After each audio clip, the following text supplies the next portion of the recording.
It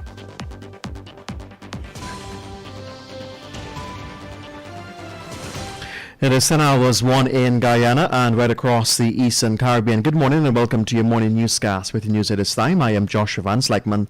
Let's get to the news in details. We begin by telling you that when he served as opposition leader back in 2019, the now Vice President Barrett Jagdeo had repeatedly trashed the APNU AFC regime for the poorly renegotiated Starbuck Block PSA. Chartered accountant and attorney at law Chris Ram says the historic legal challenge filed by Kaieteur News publisher Glenn Lau via his lawyer Mr. Mohammed Ali provides the government of Guyana with a key opportunity to rebalance the agreement in favor of the Guyanese people. Ram articulated that Lau, through his lawyer, is asking the court to declare a number of provisions of Article 15, which is a taxation article in the PSA, to be unlawful, null, void, and of no legal effect. Lau is also claiming that such exemption violates the Constitution of Guyana and the Prevention of Discrimination Act.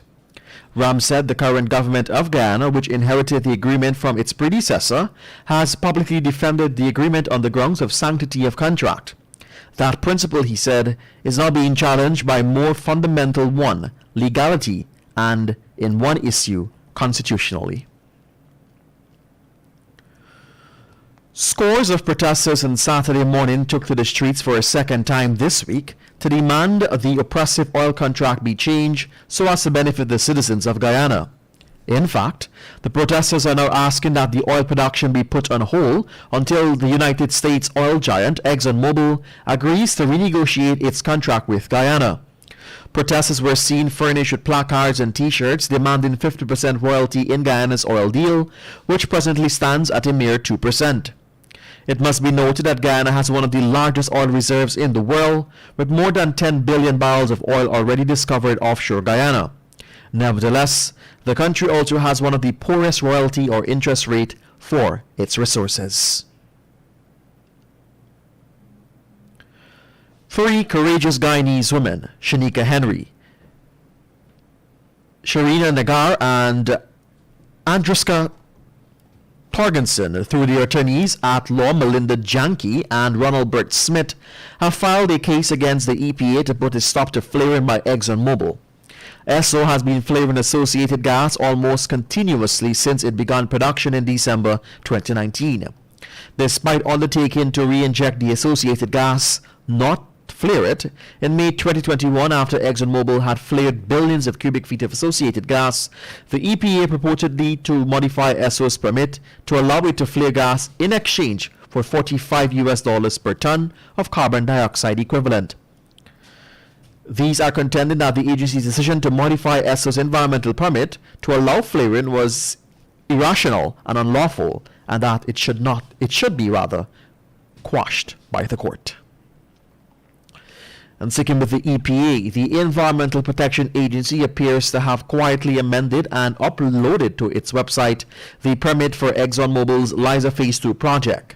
But an examination of the modification revealed that the regulator have missed yet again another golden opportunity to hold the parent companies of the Starbuck Block partner liable for any oil spills.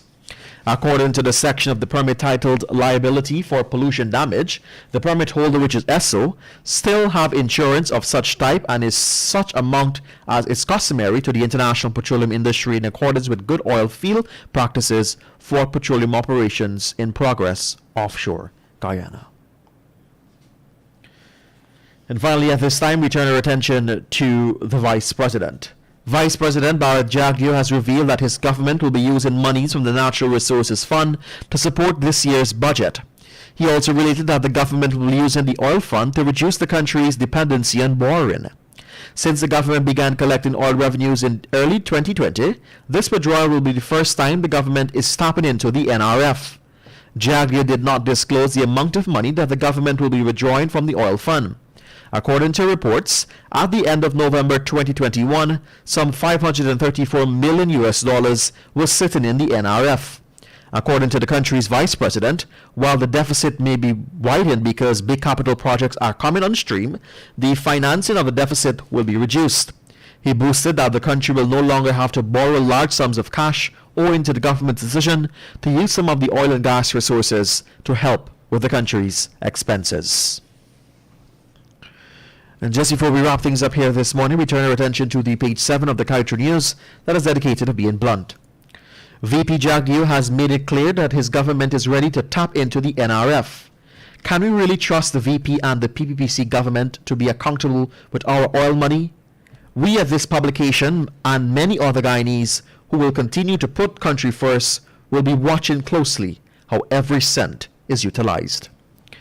And with that, we've come to the end of your main newscast on Kaieteur Radio 99.1 and 99.5 FM. Allow me to remind you that for these stories and much more, you can pick up a copy of the Kaieteur News at a newsstand near you at a Sunday cost of $140 or head across to our website at kaieteurnewsonline.com. I am Joshua Van Sleckman. Thank you for joining us. Have a great remainder of your Sunday morning and encouraging you to stay safe.